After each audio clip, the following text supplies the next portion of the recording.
आपको संभव हुआ तो मेरे पीछे खड़े रहो, नहीं रहा तो फर्क नहीं पड़ता। मेरा गया तो गया पथ, चिंता नहीं। मेरा गया तो गया पथ, चिंता नहीं। मतलब कोई फर्क नहीं पड़ता। मैं राजनीतिक पेशावर नहीं हूं, जो होगा सो देखा जाएगा। कि मैं भी बहुत सामान्य व्यक्ति हूं और आज भी मैं फुटपाथ पर खाने वाला, थर्ड क्लास में पिक्चर देखने वाला और नाटक पीछे से देखने वाले लोगों में से बड़ा हुआ हूं। तो मुझे वो जीवन बड़ा अच्छा लगता है। जेड प्लस सिक्योरिटी गार्ड अड़चने आती है तो मैं सबको रात को छोड़ने के बाद फिर निकल जाता हूं फुटपाथ पर, क्योंकि वो मैं वहां अक्सर मुझे मेरी औकात। मिनिस्टर था, मीटिंग करवाता था और फॉरेस्ट एंड एनवायरनमेंट के चीफ कॉन्जर्वेटर ऑफ फॉरेस्ट आते थे और 4 से 5 बार मनोहर जोशी उनको कहते थे। एक बार उन्होंने कहा, जब मैं सुन रहा था, उन्होंने कहा की तुम्हाला काहीच वाटत नाही का? इतकी लोक मेली, इतक्या गावात रस्ते नाही, मुलं शाळेत जात नाही, तुम्ही काम नहीं करू देत? आपको कुछ भी नहीं लगता? 2,500 बच्चे कुपोषण से मर गए, बच्चे स्कूल में नहीं जा सकते, वहाँ के किसान हैं, उनका उपज मार्केट में नहीं जा सकती है, इलेक्ट्रिक की लाइन वहाँ नहीं गई, सब काम आपने रोक दिया फॉरेस्ट एनवायरनमेंट एक्ट के आधार पर। आपको इसका कुछ भी नहीं लगता आपको? तो चीफ कॉन्जर्वेटर ऑफ फॉरेस्ट ने कहा कि sir I am very sorry, पर मुझे आपको जवाब देना है तो यही है कि I am helpless, I can not do anything. तो मनोहर जोशी जी आगतिक हो गया। तो एक कुलकर्णी करके कमिश्नर थे, वो भी बड़े सुसंस्कृत और अच्छे अधिकारी थे।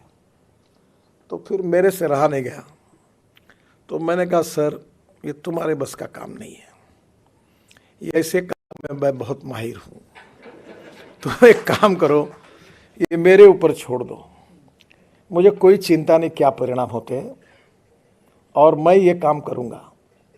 आपको संभव हुआ तो मेरे पीछे खड़े रहो, नहीं रहा तो फर्क नहीं पड़ता। मेरा गया तो गया पथ, चिंता नहीं। और इसलिए मैं मंत्री होने के नाते ये निर्णय देता हूँ कि एक्ट कुछ भी कहे, मैं ऐसे आदेश देता हूँ कि यह 450 गांव में रोड बनने चाहिए और इसके बाद एक्ट के आधार पर कोई अगर इसकी रिस्पॉन्सिबिलिटी फिक्सअप होगी तो मैं जब तक मंत्री हूँ तब तक और उसके बाद में भी ये व्यक्तिगत मेरी जिम्मेदारी होगी और उसके लिए मैं जिम्मेदार रहूँगा।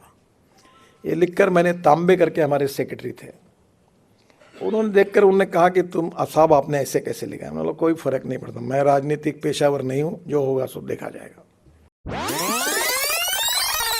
महत्वपूर्ण है और उनका जो अनुभव है वो इसलिए महत्वपूर्ण है कि अनुभव से बहुत सीखने के लिए मिलता है।